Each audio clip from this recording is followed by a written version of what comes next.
Yung inaaway ako ni jowa, hindi ko namamalayan na nanginginig na pala ako. At bilang lalaki, natatanga na ako.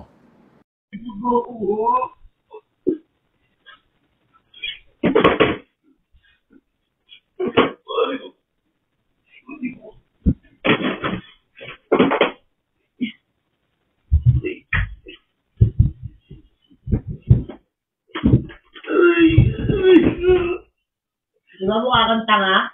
Mukha kang tanga, Dad! Puta ka! Puta ka! Kunin mo na maalat po! Ito, hindi talaga ako naniniwala dito before. I mean, hindi ko ini-invalidate yung feelings ng mga taong nakakaramdam nito matagal na. Naiintindihan ko sila. Pero ako, bilang sa sarili ko, hindi ako naniniwala na mangyayari sa akin to.